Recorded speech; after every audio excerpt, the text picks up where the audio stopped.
Hello, আসসালামু আলাইকুম guys, কেমন আছেন আপনারা সবাই? আশা করি সবাই ভালো আছেন। তো শস্য শ্যামলে ভরা, এটা আমরা সবাই জানি। তো আজকে আমরা দেখাবো এই গ্রামের কিছু দৃশ্য। তো অবশ্যই পাশে থাকবেন এবং ধৈর্য সহকারে এই দৃশ্যগুলো উপভোগ করার জন্য আপনাদের আমন্ত্রণ রইল, পাশে থাকবেন।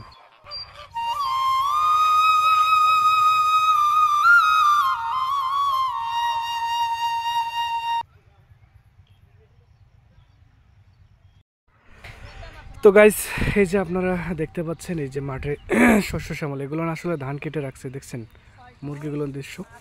এগুলো আসলে গ্রামের সম্পদ।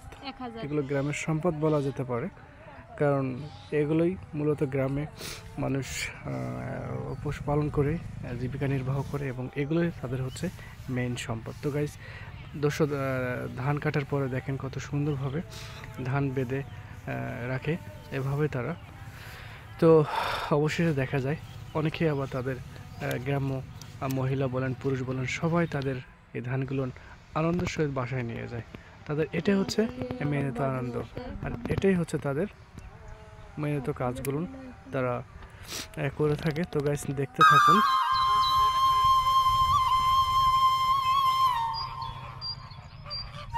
আসলে গ্রামীণ দৃশ্যগুলো দেখলে আসলে মনটা আসলে জুড়ে যায়। এই যে দেখতে পাচ্ছেন, এগুলো হচ্ছে মূলত গ্রামের মানুষদের মেইন সম্পদ।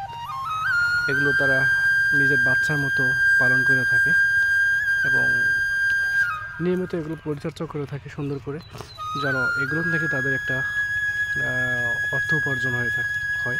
সেই জন্য মূলত এই কাজগুলো করে থাকে। সেই জন্য মূলত মেইন সম্পদ হচ্ছে এই জিনিসগুলো। তো গাইস, এই যে ফাঁকা জায়গাগুলো দেখলেন, তারপরে আসলে শুরু হয়ে যায় শস্য ক্ষেত লাগানোর জন্য ব্যস্ততা। তারা নতুন আবার শস্য লাগানোর ব্যস্ততায় ব্যস্ত থাকে।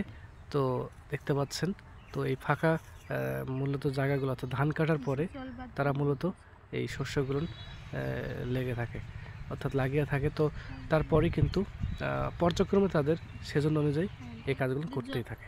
তো সবাইকে ধন্যবাদ আবারও। আর আসলে এই ফেসবুক প্ল্যাটফর্মে সবচেয়ে বড় কথা হচ্ছে সবাই আননোন। তো সবাই সবাইকে ভালোবাসা বা সবাই সবাইকে সাপোর্ট না করলে আসলে সামনের দিকে এগিয়ে যাওয়াটা অনেকটা কঠিন হয়ে যায়। তাই সবার প্রতি একটাই চাওয়া এবং একটাই আবার বলছি চাওয়া, তো সবাই যদি সবাইকে ভালোবাসা না দিয়ে থাকে তাহলে কেউ কিন্তু সামনের দিকে এগিয়ে যেতে পারবে না। তো গাইজ, সবাই ভালোবাসা দিয়ে পাশে থাকার চেষ্টা করবেন, আর অবশ্যই অবশ্যই সবাইকে দেখার সুযোগ করে দেবেন। তো যারা আমার ভিডিওটা দেখছেন তাদেরকে সবাইকে অসংখ্য অসংখ্য ধন্যবাদ, আর সব সময় সবাই পাশে থাকার চেষ্টা করবেন। তো সবাইকে আবারও ধন্যবাদ দিয়ে আমি আমার ছোট্ট ভিডিওটা সমাপ্ত করছি। আল্লাহ হাফেজ।